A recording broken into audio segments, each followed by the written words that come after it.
Angola Fala Só, um diálogo sem barreiras, sem censura, aberto, honesto, sem fronteiras, na Voa em português, às sextas-feiras, às 17h30 de Angola. No telemóvel, na rádio, no computador, no tablet, conversas globais, assuntos locais. A paixão pela informação, com a melhor companhia, a sua. Olá, ouvintes, começa aqui mais uma edição da Voz da América e como é sexta-feira, é dia do Angola Fala Só. Portanto, como os ouvintes sabem, devido às circunstâncias das restrições impostas pelo combate ao coronavírus, este é um programa que está a ser gravado com antecedência, mas de qualquer maneira temos aqui muitas perguntas para o nosso convidado de hoje, que é o Rafael Marques, conhecido jornalista de investigação. Ele está em Luanda. O nosso tema vai ser, portanto, a análise de 3 anos da governação de João Lourenço. Rafael Marques, eu tenho-lhe a dizer que eu há bastantes anos que faço o Angola Fala Só e nunca tive tantas perguntas por escrito. De maneira que vá-se preparando. Você, obviamente, é uma pessoa, não sei se é muito famosa, mas pelo menos é seguida por muita gente, porque, veja, são perguntas atrás de perguntas. De qualquer maneira, o que eu tentei fazer para agradar a toda a gente foi agrupar as perguntas em vários temas. E o primeiro tema com que começamos é precisamente este dos 3 anos de governação de João Lourenço. Eu tenho aqui perguntas de Isabel Marisbela Ferreira, de Xander, de Vítor Júnior. Vamos lá ver se há mais alguma neste campo. Mas para já, portanto, neste campo, que é os 3 anos de governação, a Isabel, por exemplo, diz que é muito triste quando estas coisas, e está a falar de corrupção, acontecem. Em 3 anos de governação, Lourenço, muita coisa melhorou, principalmente o atendimento nos hospitais ou nas instituições públicas. O Xander diz que há também, segundo ele, um ato criminoso de provocar ou facilitar a corrupção. E ele quer saber se você acha que houve alguma atenção sobre este ato nestes 3 anos de governação de João Lourenço. O Vítor Júnior, portanto, ele diz também, fala desta questão, ele diz que não sei se há 3 anos de corrupção nas instituições ou se há 3 anos de aumento de corrupção silenciosa. O que é que o Rafael Marques tem a relatar sobre esta matéria? Portanto, Rafael, aqui já começamos a abordar a questão da corrupção, mas também os 3 anos de governação. O microfone é seu. Bom, antes de mais, muito boa noite aos ouvintes da Voz da América e agradeço o convite. Sobre os 3 anos de governação, importa dizer, uma vez que o tema principal é a corrupção, que este é um fenómeno que afeta toda a sociedade angolana. E vai levar muito mais tempo, porque não estamos a falar apenas de corrupção institucional, estamos a falar de toda uma sociedade que passou a ser governada por via da corrupção. A corrupção havia sido institucionalizada, não é? Hoje nós vemos, ainda há bocado, eu ia passar, fui tratar de carregar o telefone, e o guarda disse, olha, quando sair deixa-me o troco. Quer dizer, nós encontramos vários esquemas e a sociedade vive disso. E eu deixei o troco porque sei que esse indivíduo eventualmente não tem dinheiro para o transporte de volta a casa, não é? Porque as pessoas têm salários irreais. Um dos maiores problemas que sempre potenciou a corrupção tem a ver também com a dignificação do trabalho das pessoas. Tem a ver com a questão salarial. Os salários da função pública, os salários...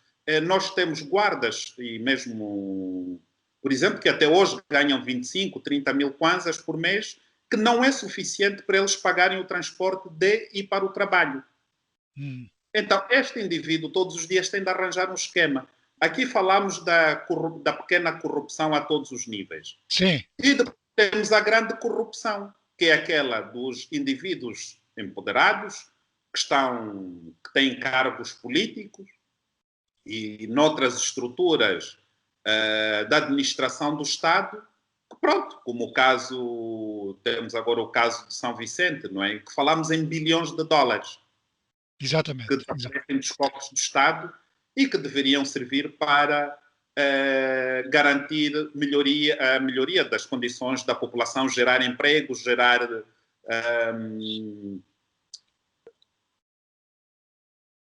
investimentos sérios que permitissem alavancar a economia do país. Então, em 3 anos, o que nós estamos a ver é, de uma forma muito lenta, com alguma hesitação, a institucionalização da luta contra a corrupção. É um processo extremamente difícil e penoso. Porquê? Porque temos de contar com os mesmos magistrados, quer ao nível da Procuradoria-Geral da República, quer ao nível dos juízes, porque não é possível chegar e dizer, bom, substituímos-los a todos. E temos aqui um problema maior. Apesar de ter havido mudança de presidente, o MPLA continua o mesmo. É a mesma estrutura política. E essa estrutura política partidária sempre, de uma ou de outra forma, contou com a cumplicidade de grande parte da população. Então, de repente, as pessoas estão à espera de um milagre. E que o presidente tenha essa varinha mágica, porque muitas às vezes dizem, olha, mas ali há muitos corruptos no MPLA, no atual governo, que já vêm do governo anterior. Mas é o governo do MPLA. E se olharmos para o bureau político, quer dizer, quantas pessoas novas, com uma nova mentalidade, estão nas estruturas de comando do MPLA, senão aqueles que já vêm de há muitos anos, dos anos de José Eduardo dos Santos, em que a corrupção era institucionalizada.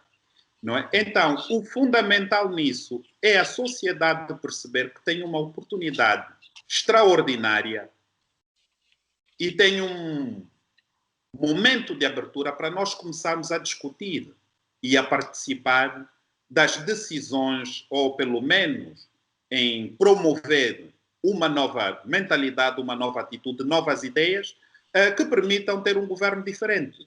Porque isto não é uma questão, o país não vai mudar porque o presidente tem boa vontade. O país só mudará quando todos os cidadãos compreenderem que mais do que a intriga, mais do que os discursos das redes sociais, tem de passar aos atos e a sociedade tem de começar a promover o conhecimento. Nós, em Angola, é só olhar para as redes sociais, o que nós promovemos mais é a intriga, a baixeza.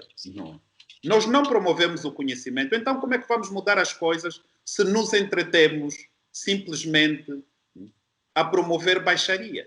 Não. Temos que ter um discurso mais elevado, mais estruturado. Temos que ter uma sociedade pensante. Só isso é que vai permitir a mudança, quer de mentalidade e quer ao nível da própria estrutura de governo. Continua a haver muita corrupção, precisamente porque é uma sociedade civil extremamente fraca. Não temos ainda instituições fortes. E as instituições fortes não se criam porque o presidente quer que elas sejam fortes. Criam-se quando os cidadãos têm uma capacidade maior. Porque os cidadãos é que são os soberanos do país. E quando desenvolvem uma capacidade maior para dizer ao governo, a direção tem que ser esta. Porque, em última instância, o governo deve responder aos anseios, às exigências e às ideias comuns e boas para o país que a sociedade tem. E não faz, a sociedade não está organizada. Sim. Rafael, eu agora perguntava-lhe, já agora, portanto você expôs bem o problema, mas já agora eu vou aqui às perguntas do Sr. Rui Osvaldo e do Victor State, penso que é assim que se diz. São duas. Uma pergunta é: como é que você faz a avaliação, vá lá até agora, desta luta contra a corrupção? Dá-lhe nota positiva, negativa? E a outra deste senhor, que é o Sr. Victor State, ele faz aqui uma pergunta que, aliás, também vem de outro ouvinte, que é o ouvinte Francisco Gregório, que é: se você acha que este combate à corrupção tem sido seletivo, e o ouvinte Francisco Gregório acrescenta mesmo, porque é que Manuel Vicente e o Copelipa ainda não foram julgados? Portanto, bem, eu tenho aqui a dizer que não sei se o Manuel Vicente foi indiciado em Portugal, eu não sei se o general Copelipa é culpado de qualquer crime. Muitas pessoas dizem que isto é um combate que tem sido dirigido à família dos Santos e nada mais. O que é que você acha? Vamos por partes. Em relação, por exemplo, como avalia a luta contra a corrupção? Sim. Eu sou daqueles que têm estado na linha da frente na denúncia de casos específicos. Sim. E esse deve ser o papel de muitos cidadãos. Aqueles que têm informações sobre a corrupção devem bater-se contra esses casos até que haja justiça. E essa é uma forma de educar a sociedade a lutar contra a corrupção. Não é uma questão apenas do Tribunal Supremo, que julga os grandes casos de corrupção, da Procuradoria-Geral da República ou do Governo, porque aí estamos a pedir a muitos dos mesmos promotores, porque tivemos esses anos todos de grande corrupção, porque havia grande complicidade e até submissão dos próprios órgãos judiciais. Não? E os atores são os mesmos. Com a saída de um, a entrada de outro, mas são os mesmos atores. Então, vai levar muito mais tempo. O que é fundamental não é avaliar se o combate é positivo ou negativo, é continuar a pressionar aqueles casos que ainda ocorrem e que são muitos, como muitos cidadãos dizem, trazê-los à superfície, debater sobre esses casos e exigir justiça. É assim que deve ser. Por quê? Porque é uma tarefa de todos os angolanos.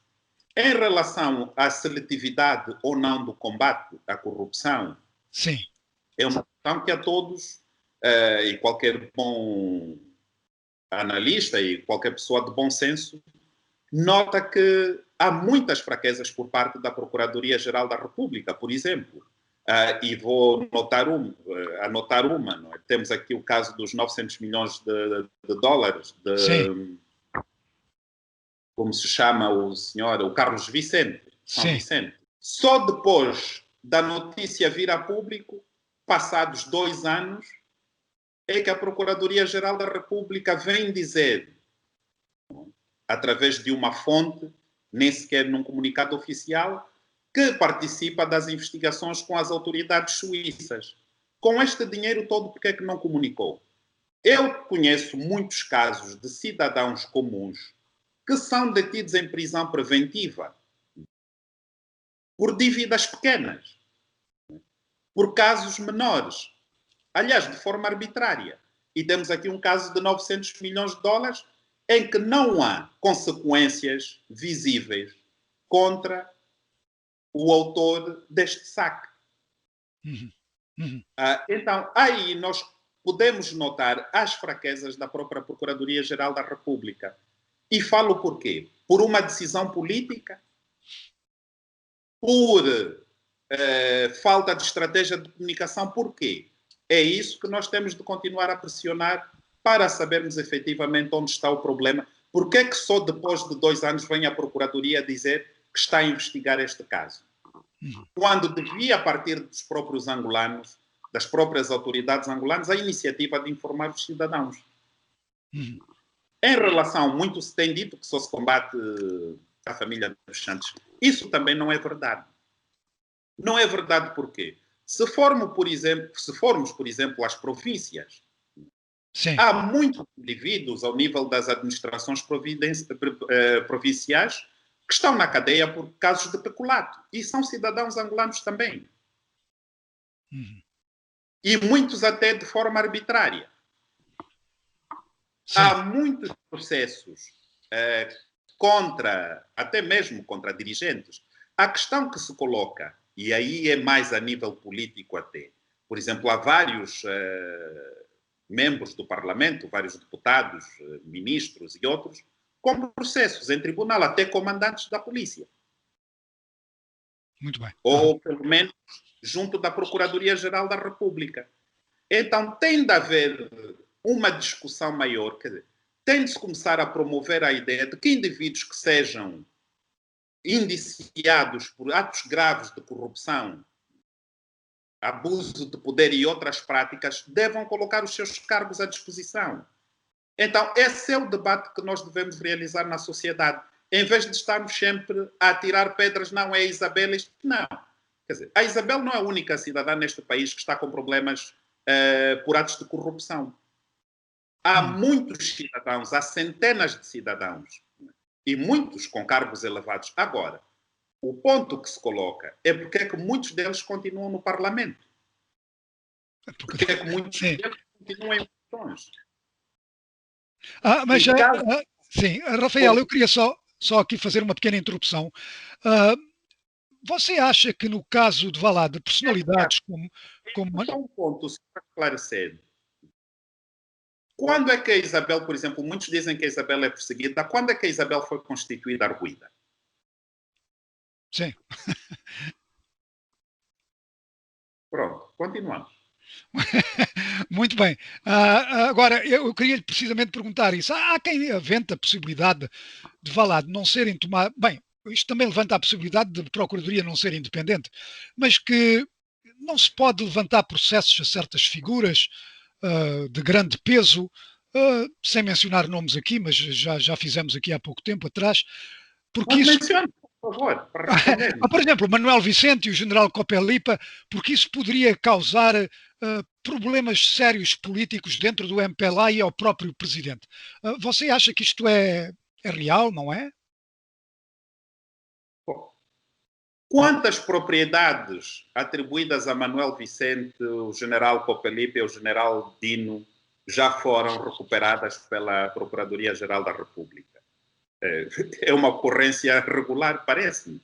Sim, sim. Que há uns meses foi a TV Zimbo, o jornal O País e outros órgãos. Estamos a falar de edifícios, estamos a falar de várias propriedades que tinham sido ligadas. Banco, as ações no Banco Econômico.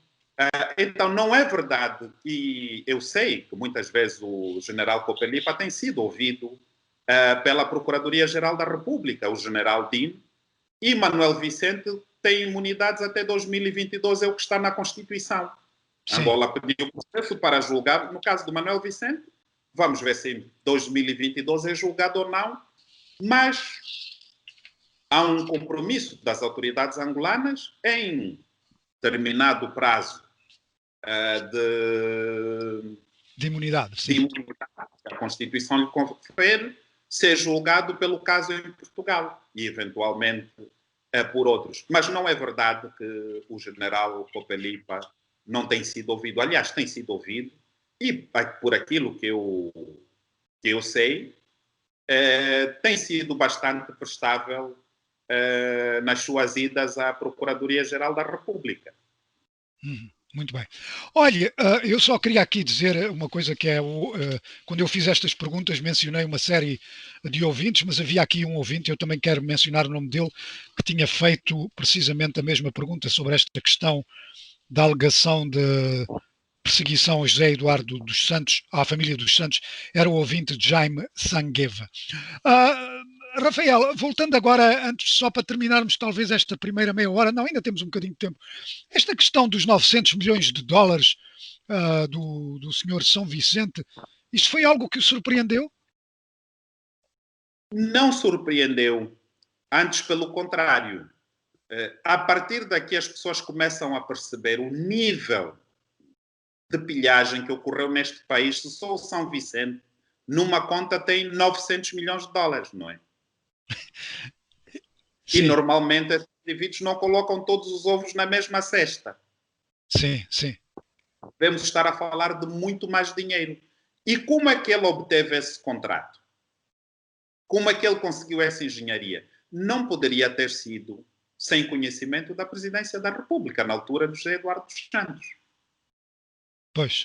Se for possível, só para fazer o follow-up aqui da primeira pergunta que foi feita ao Rafael e que o Rafael disse que precisamos de uma sociedade mais crítica, com críticas mais construtivas, mas isto é um bocadinho uma pescadinha de rabo na boca, como se costuma dizer, não é? Porque para termos uma sociedade mais crítica e pensante, precisamos de uma sociedade que tenha sido educada. Quando estamos a falar, no geral, de uma sociedade angolana que não é educada, que não foi preparada para pensar. Isso também é verdade, mas felizmente há muitos cidadãos na sociedade angolana que tiveram a oportunidade de estudar também em algumas das melhores escolas do mundo e universidades, não é? E estão aí, temos muitos médicos, temos muitos advogados, e mesmo em Angola formaram-se muitos bons quadros. Agora, têm que ter a capacidade de liderança para encaminhar a sociedade, os mais desfavorecidos, para o caminho do bem, para o caminho da educação.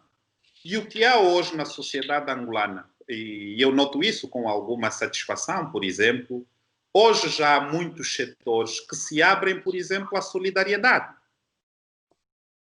Algo que não acontecia, por exemplo, no reinado do José Eduardo dos Santos, mas hoje as pessoas começam a ser mais solidárias, aqueles que têm mais, e a pensar como podem dar um contributo melhor e maior para que promovam o conhecimento, para que promovam mudanças, para que ajudem a sociedade a encontrar um outro rumo. E essas pessoas têm de se encontrar, têm de estar juntas, têm de pensar como colocar os seus conhecimentos ao serviço da nação. E é isso é que é fundamental, porque não é uma pescadinha de rabo na boca, porque há pessoas com ideias suficientes para se começar a criar focos aqui de boas práticas, quer ao nível do governo, quer ao nível da sociedade, e que nos permitam então sentar e ver o que é que podemos fazer de melhor para o nosso país. Rafael Marques, vamos começar esta segunda meia hora com uma continuação da pergunta que começámos, que foi os 3 anos de João Lourenço. E vamos fazer isso porque há aqui um ouvinte que fez uma pergunta que eu achei interessante. É do ouvinte Simone Cabata. E ele pergunta ao Rafael Marques, portanto, 3 anos de governação de João Lourenço, o que é que você aconselharia ao presidente atualmente a fazer? Quais as medidas imediatas que ele deveria tomar? Olha, está aqui uma pergunta interessante. O problema fundamental em Angola neste momento é a economia. Que ideias temos? Eu aconselharia o presidente a rever as suas políticas económicas, a sua equipa económica, e a estabelecer vários encontros, múltiplos encontros com os vários atores da sociedade, para se buscarem as melhores ideias para retirar o país da situação em que nos encontramos. E como é que isso pode ser feito? Há muitas ideias, há muito boa vontade, muitas pessoas que querem contribuir, muitas pessoas que querem participar. E é necessário que hajam mecanismos que permitam o aproveitamento de boas ideias. Tem tudo a ver com boas ideias, não é? E para que o governo seja recipiente e seja uma máquina de implementação de boas ideias, é o que está a faltar. E depois alguma sincronização por parte da equipa económica. E então eu aconselharia ao presidente, não só o presidente, mas também a própria sociedade, e temos aqui múltiplos atores na sociedade, devemos promover todas as semanas encontros, lives sobre a economia e que ideias é que nós podemos juntar sobre a situação atual e como podemos sair disso. Porque é uma questão aqui básica. Angola é um país com imensos recursos, com uma força de trabalho muito jovem. Tem tudo para dar certo. O que é que falha? Políticas, políticos e falta de ideias sobre como assumirmos o potencial que temos e transformarmos esse potencial em benefícios para o país e para toda a população. Olha, Rafael, eu antes de passar a mais perguntas, já agora eu ponho uma pergunta. Portanto, tu defendeste aí, portanto, a questão de haver mais um diálogo abrangente com todos os setores da sociedade civil e não só. E uma ideia que tem sido aflorada recentemente é a possibilidade do Presidente, embora ele já tenha dito que não faz isso, é a possibilidade do Presidente fazer um governo, vá lá, de unidade nacional ou de coligação com os partidos da oposição. Isso é viável? Não é viável, a meu ver, nas circunstâncias atuais, E estamos a 2 anos das eleições e não penso que traria novidades. A questão fundamental, por exemplo, temos é que saber o que é que cada um está a fazer para mudar este estado de coisas, não é? Hoje notamos com alguma satisfação, por exemplo, notam-se muito mais análises sobre a economia do que havia, e muito mais crítica do que havia 3 anos atrás. E isso é muito positivo. Porquê? Porque as pessoas estão a discutir mais. Sim. Hoje todos os economistas falam. E isso é bom. Agora, temos de passar da simples discussão, da simples crítica, a ideias mais estruturadas sobre como os cidadãos podem ter maior liberdade ao nível da economia, porque é necessário segurança jurídica para os negócios. É necessário que, de facto, por exemplo, as políticas de crédito, sobretudo ao setor agrícola, sejam acessíveis a cidadãos que queiram plantar batatas e outras. Porque o que é que nós normalmente temos aqui em Angola? Se olharmos para a carteira de créditos, normalmente os maiores beneficiários dos créditos são os próprios dirigentes. Sim. Ou os interesses económicos. E é isso que é preciso mudar. Há uma série de práticas que vêm do passado e deve haver um corte radical com o passado. É isso que o Presidente precisa fazer. Fazer um corte com as políticas económicas do passado e muitas outras que dão a ideia de continuidade do mesmo estado de coisas. Por outra, e quando falo e quando insisto na questão das ideias, há um espaço que nos permite hoje falar uns com os outros, até mesmo entre adversários, que não havia antes. E devemos aproveitar isso para pensarmos no potencial que temos.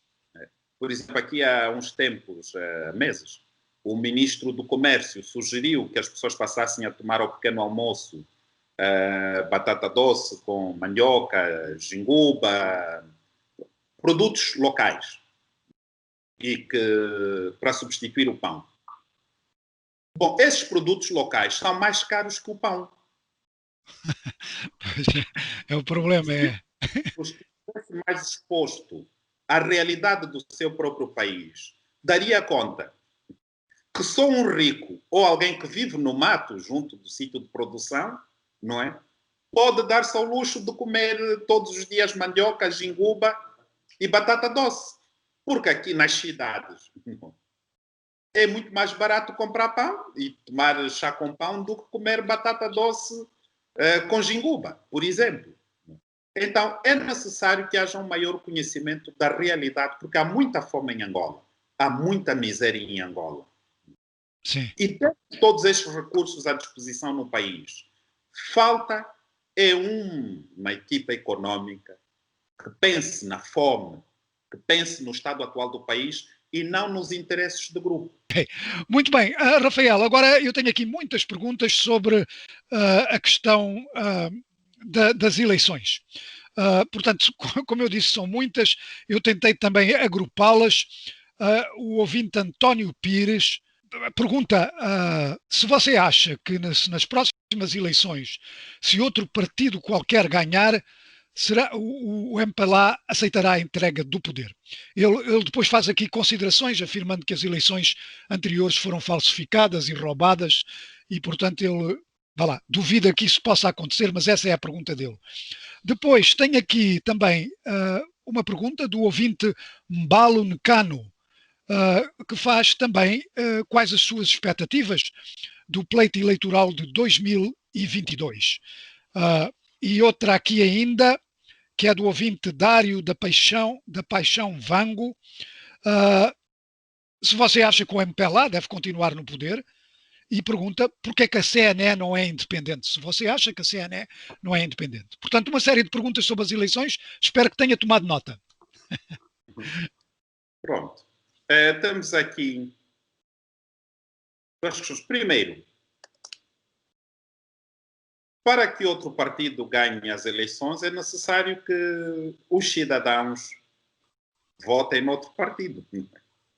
É uma questão de votos. Falamos muito em fraudes, eu próprio também denunciei em 2000 2017, a forma como os votos não foram... não houve apuramento de votos em 15 das 18 províncias. E escrevi sobre isso. O que é que falta na sociedade angolana? E mais uma vez aqui voltamos ao problema da capacidade da própria sociedade angolana.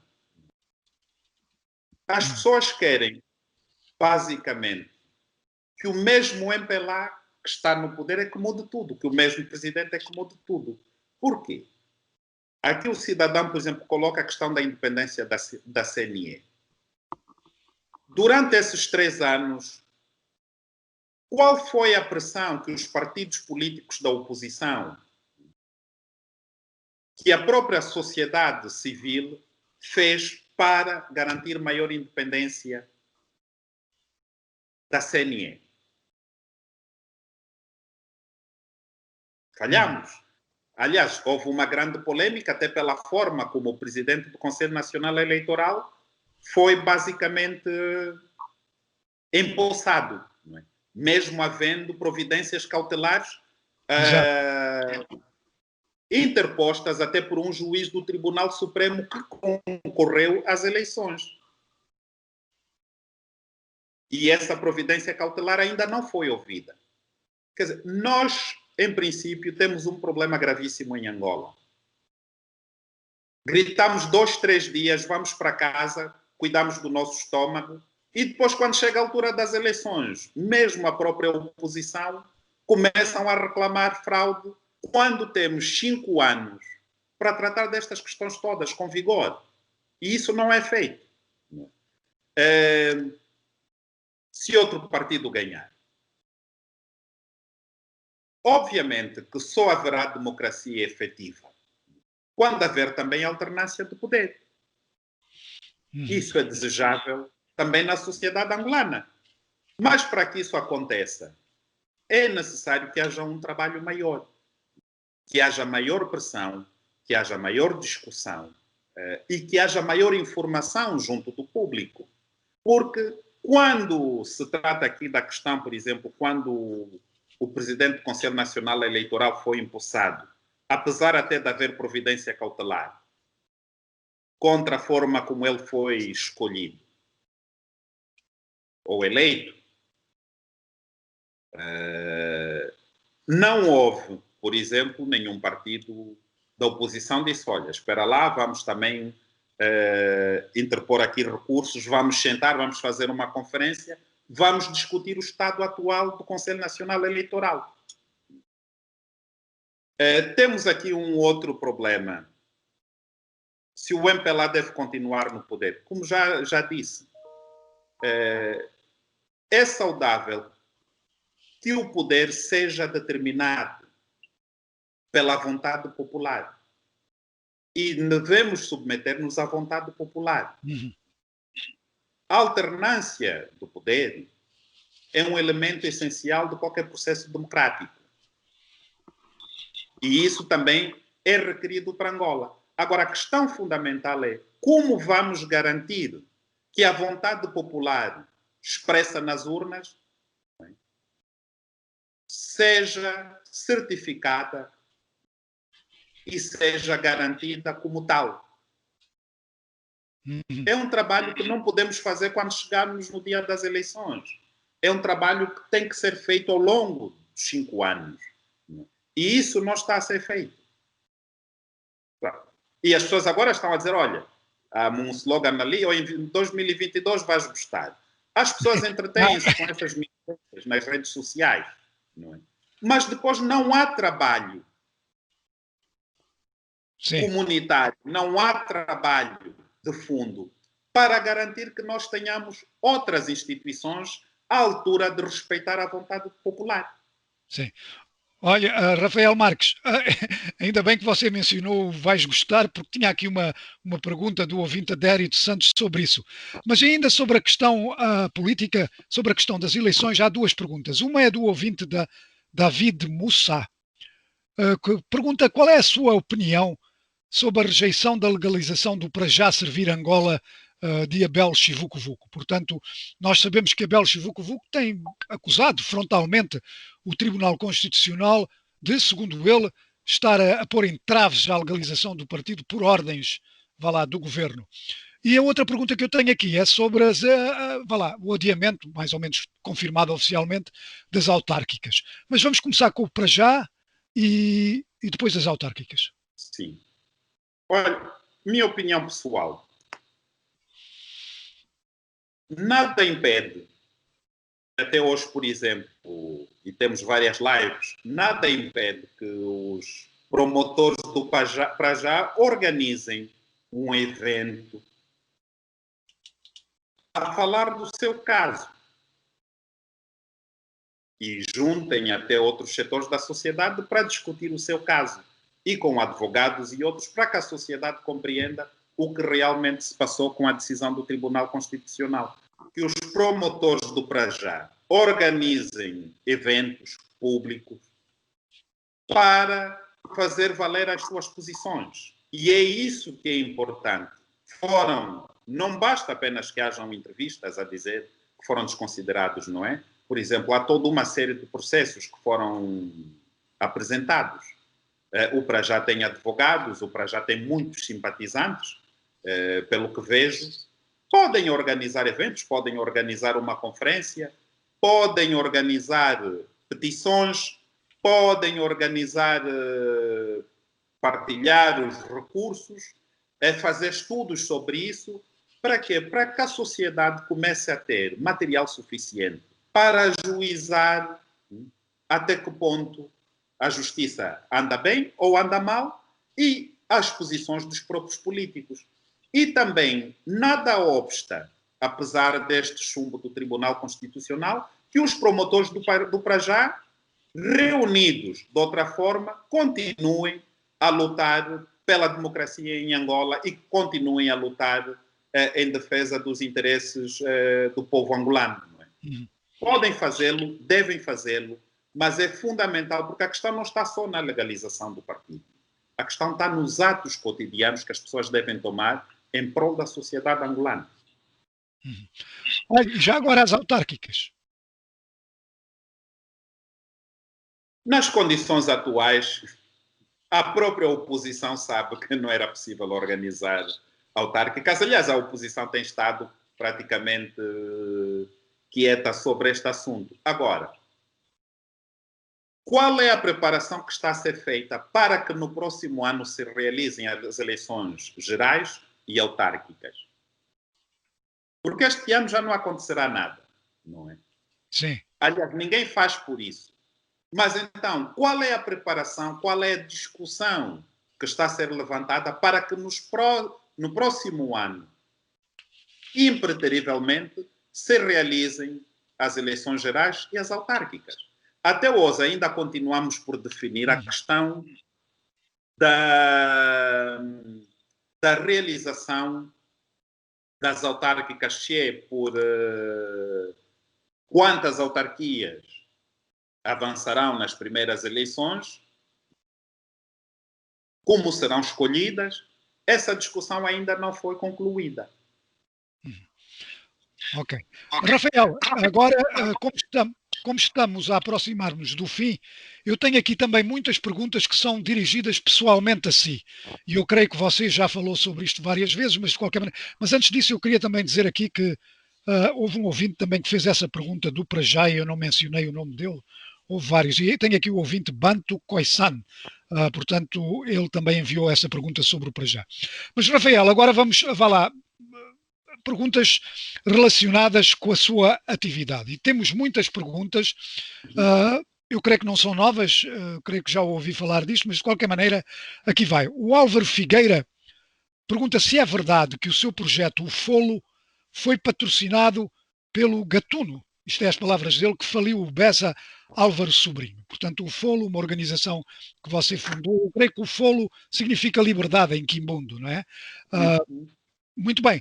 Portanto, esta pergunta sobre quem é que financiou o Folo. Depois, outra pergunta que é da senhora, penso eu, Ana, que pergunta se a sua nomeação como um dos conselheiros do Presidente da República não o deixa limitado nas suas investigações ao atual governo. E depois duas perguntas sobre ouvintes que dizem que, onde é que está isto, que desde os últimos tempos você não tem, e o MACA Angola deixaram de ter aquela agressividade sobre, vá lá, as atividades do governo. Aqui estou a parafrasear, mas de qualquer maneira aí vai. Portanto, sobrinho, conselheiro do presidente e, portanto, a agressividade do MACA Angola e da sua própria pessoa. Primeiro, o BESA nunca faliu. Eu escrevi, aliás, sou das pessoas que mais escreveu sobre o BESA. O BESA nunca faliu. O BESA foi transformado em banco econômico. E muitos cidadãos continuam a promover essa ideia de que houve falência do BESA. E, aliás, o governador do Banco Nacional de Angola admitiu recentemente em entrevista à TPA que o BESA nunca faliu. Foi transformado em banco econômico. Sobre o Álvaro Sobrinho. O Álvaro Sobrinho teve o bom senso de conceder um espaço, através de um contrato de comodato, para a instalação do Centro de Estudos UFOLO. O Álvaro Sobrinho não é financeiro, não financiou o Centro de Estudos, mas cedeu-nos um espaço para fazer esse trabalho e aceitámo-lo de bom grado. E estamos instalados lá, temos um contrato de 2 anos, e daí essa especulação de que o Álvaro tenha financiado. Mas alguém que venha a público mostrar esse financiamento, certamente, a determinada altura, nós, junto de indivíduos angolanos com poder, incluindo o próprio Álvaro Sobrinho, também diremos que deverão investir na sociedade civil. Porque é dever de todo cidadão angolano fazer isso. A questão não é, por exemplo, o Álvaro Sobrinho promoveu durante muitos anos um instituto em Londres que tinha um orçamento de mais de 1 milhão de libras por ano. E por que é que esse dinheiro não foi usado em Angola? Até para potenciar a sociedade civil. Precisamente porque nós temos esse tipo de atitudes. Que nós aceitamos que o nosso dinheiro seja gasto todo lá fora. E que os que têm os meios deixem de apoiar as iniciativas do seu próprio país. E quando um dia também, e se o Álvaro Sobrinho quiser e fizer um financiamento ao Centro de Estudos, certamente nós anunciaremos, olha, o Álvaro fez um financiamento ao Centro de Estudos. O endereço do UFOLO lá está, que está nas Torres Escom, sabe-se perfeitamente que aquele é um espaço do Álvaro Sobrinho e que o Álvaro Sobrinho fez um contrato com o UFOLO e cedeu em termos de comodato por 2 anos. É o que muitos desses indivíduos devem fazer porque têm o dever de contribuir para a sua sociedade. Esta é uma questão. Eu nunca fui nomeado como conselheiro do PR, não sei de onde é que veio essa ideia. Sim, sim. Nunca fui nomeado, não tenho qualquer relação institucional com o governo. Basicamente, isso responde à questão. O MACA não tem agressividade. Certamente as pessoas devem ler o MACA com outros óculos. Porque eu desafio alguém a mostrar aqui um órgão que continua a ser tão investigativo em Angola quanto o MACA Angola. Agora, o MACA levanta questões e dá seguimento a essas questões. Não conheço outro órgão em Angola que mais se bata pela justiça no país do que o MACA Angola. E que de forma mais estruturada fale da necessidade da independência dos órgãos judiciais, denuncia casos concretos, específicos, com provas, faz análises críticas. Mas isso as pessoas não gostam. O que é que as pessoas querem? E muitas das indivíduos que colocam essas questões. Que o MACA seja uma arma de arremesso contra João Lourenço. Para quê? Porque para muitos interessa o caos em Angola. E muitos desses indivíduos até não estão contentes porque há muitos indivíduos dentro do próprio MPLA que hoje sofrem bastante com essas tentativas de institucionalização da luta contra a corrupção. Quer dizer, a impunidade já não é a mesma. Mas nós continuamos a fazer o nosso trabalho e devo dizer que quando era perseguido nos anos de José Eduardo Santos, eu via muito poucos cidadãos que se mostravam solidários com o Macangola ou com Rafael Marques. Não é? De modo que não me incomoda absolutamente nada continuar a fazer o meu trabalho como eu acho necessário e acho bem. Muito bem. Muitas vezes as pessoas também, por ignorância ou por má fé, esquecem que o Macangola não tem uma redação. Uhum. O Macangola sou eu e mais duas pessoas. O Rui Verde, que dá um apoio extraordinário em termos de análises jurídicas. O Macangola não tem uma redação. Portanto, o nível de cobertura do Macangola, aliás, aumentou em termos de testes em relação ao passado. Hoje produzo muito mais do que produzia antes. Agora há temas que não interessam. Vou-lhe dar um exemplo.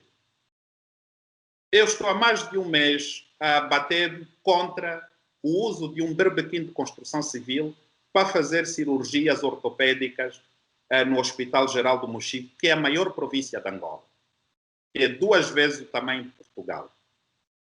Há alguma organização da sociedade civil, algum membro da oposição veio a terreiro, por exemplo, denunciar essa situação, e até porque afeta a saúde pública. Não é? É um atentado contra a saúde pública.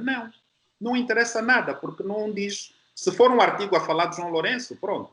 As pessoas vão usar isso nas redes sociais. Mas isso é um bocado uma ideia que se tem na sociedade angolana, de isolamento das figuras.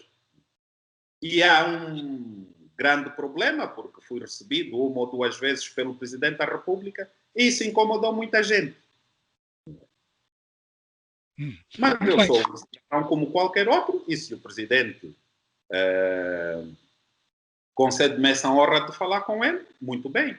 Mas eu falo com todo mundo em Angola, até com indivíduos contra quem tive grandes problemas e batalhas judiciais, eu falo com todo mundo e não é problema nenhum. Muito bem, Rafael. Mayra, estamos a chegar ao fim. Não sei se há mais alguma coisa a acrescentar. Estes últimos comentários do Rafael, eu gostava de colocar uma questão em relação a isso. O Rafael sente que os angolanos, ou, no geral, estão à espera que o Rafael seja sempre aquele mártir, aquele perseguido que foi na altura de José Eduardo dos Santos. Acha que é isso que as pessoas se querem agarrar? É assim. Um dos maiores problemas que nós vivemos na sociedade angolana é que as pessoas não sabem realmente o que querem, não? Em termos políticos e sociais. Eu sempre fiz um trabalho muito isolado e continuarei a fazê-lo porque eu faço aquilo que, enquanto cidadão, sinto ser necessário como meu contributo para o bem da Angola, para o bem dos cidadãos, e continuarei a fazê-lo.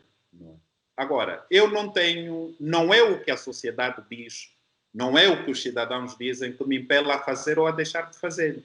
Sempre agi de consciência tranquila, de consciência limpa, e sempre assumi os meus riscos, os riscos das minhas decisões. E sempre avancei.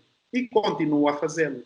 Mas eu acho que só há mudanças, e só haverá mudanças, quando nós tivermos a capacidade de admitir, por exemplo, essa ideia que, mais uma vez, andou ali à baila. Eu, durante muitos anos, fui criticado por receber apoio do Soros, não? Porque era representante da Fundação Open Society. A Fundação Open Society continua em Angola e já ninguém fala da Fundação Open Society ou de quem a representa. Agora, se amanhã o Rafael tiver uma ligação com uma outra instituição, essa instituição será um problema. Se amanhã o Rafael é visto num restaurante com o João ou com o Antônio, é um problema. Por quê? Porque o problema não é o João ou o Antônio.